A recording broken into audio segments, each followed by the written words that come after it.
안녕하세요. 신미킴입니다. 5월은 가정의 달입니다. 여러분 행복하십시오. 오늘 제가 여러분들과 한번 얘기 나누고 싶은 거는 부모 노릇하기 힘들다. 자식들에게 몸고생을 시키자. 이 주제로 얘기를 해볼까 합니다. 여러분 부모 노릇하기 힘드시죠? 저도 부모 처음 해보는 거고 여러분도 처음 해보시는 거지 않습니까? 아니 대학 졸업시키고 하면 다 지갈길 지가 걸어가야 되는데 내게 못 가는 놈도 있고 그리고 뭐 이렇게 참 살기 어렵고 사회 구조도 그렇고 하여간 복잡합니다. 그렇지만 부모 자식 간이라는 게 그냥 뭐 싫다고 끊어지는 것도 아니고 그러니 어쨌든 자식하고 잘 맞춰서 가야 되는데 제가 지금 알고 있는 친구 얘기를 하나 하겠습니다. 그 친구 아들 둘이 있어요. 아들 둘이 있는데 그 친구 아들 둘이 연년생이에요.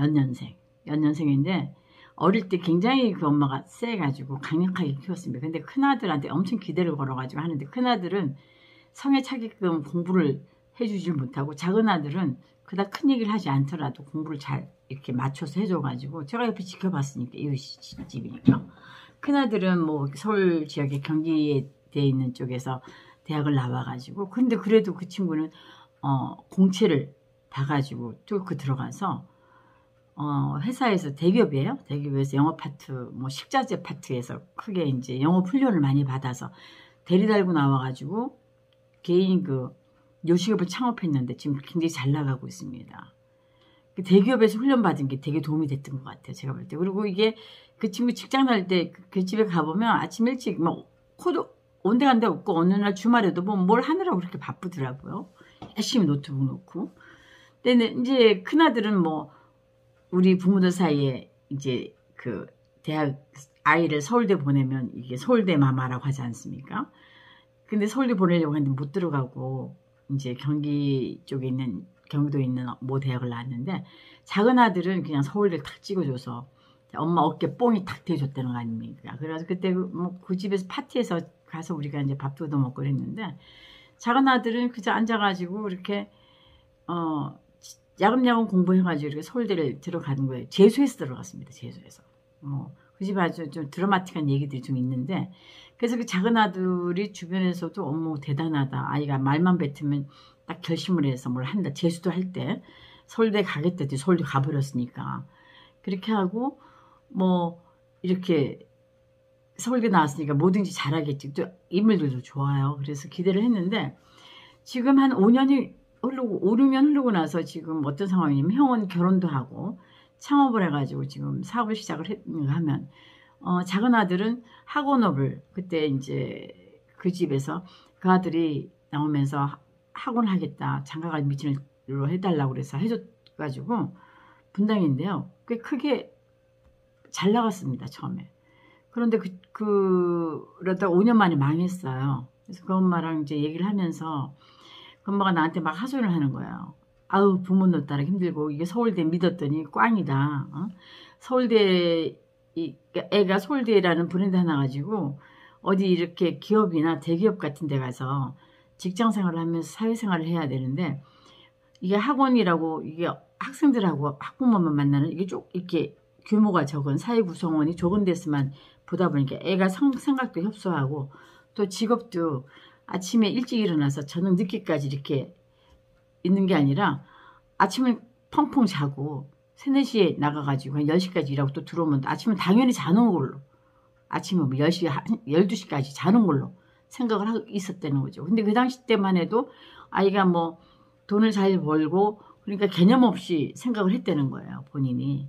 근데 돌이켜보니까 아주 실수를 했다는 거 아닙니까? 왜냐 그러면 몸고생을 해야 되는데 이게 나가서 이렇게 치열하게 조직 속에서 구사리도 먹고 그 다음에 뭔가 목표 달성을 위해서 다른 사람들과 비교도 하고 막 악바리같이 하고 막 이래야 되는데 이건 뭐 학원업이라는 게 학생들은 받아가지고 그냥 가르치기만 하면 되는 거고 입만 이렇게 하면 되는 거 아닙니까? 그러다 보니까 이 얘기를 해봐도 대화도 무슨 얘기를 해도 잘 통하지가 않고 자기 생각에 이게 빠져 있고 매몰돼 있고 학원 망했는데도 역시 또 이제 학원 하겠다고 그러니까 그 엄마가 절대 이제 안 시킨다는 거죠. 그 엄마도 사회생활을 했던 엄마인데 나한테 하는 말이 실수를 해도 이런 실수를 자기 했다 이거예요. 부모로서 이 학원업 그 직업 자체를 잘못 선택했던 것 같다고 생각한다는 거. 저도 들어보니까 그런 것 같아요. 이게 아침 일찍 일어나고 출근해서 이렇게 조직 속에 들어가서 여러 다양한 또래들하고 부딪히면서 눈을 크게 떠야 되는데 그런 거를 놓치겠다는 거죠. 그래서 학원하고 돈 잘 버는 좀 처음 잘 벌 때 거기 눈이 멀어 있었다는 겁니다. 그러니까 몸고생을 안 시킨 거에 대해서 굉장히 후회를 한다는 거죠. 그리고 이제 공부를 재수하고 공부하니까 엄마들 절대 청소 같은 것도 안 시키고 시간 안 아껴가지고 막 그냥 뭐 이렇게 공부를 시키고 그러지 않습니까? 그럴 필요 없다는 거죠.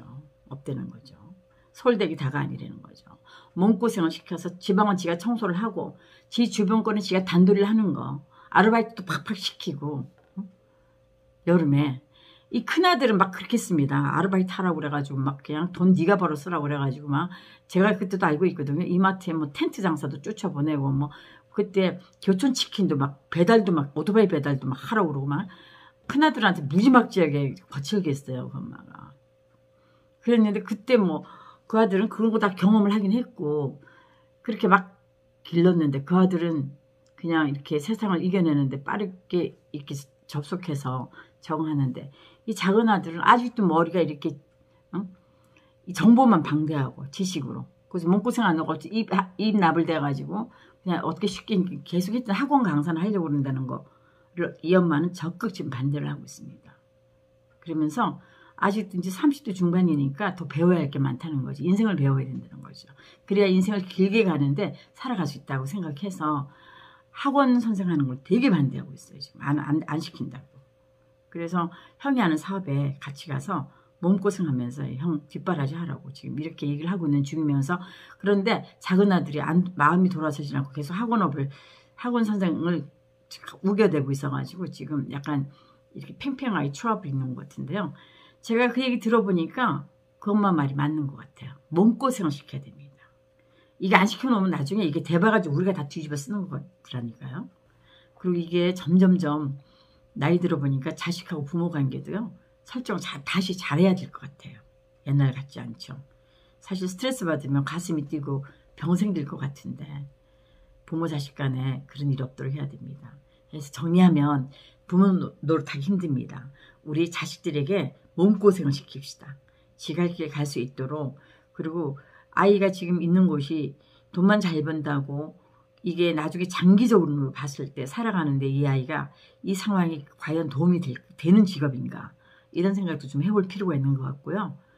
장기적으로 아이가 인생을 살아가는데 꼭 필요한 거 정직, 성실, 부지런 그죠? 그리고 몸고생하고 좀 눈치가 있어야 되고 요즘은 너무 옹야옹야 애들 길리니까 애들이 눈치가 없어. 어디 가면은 사람이 사는 게 서로 소통하는 건데 배려하는 건데 우리가 잘못한 것 같습니다.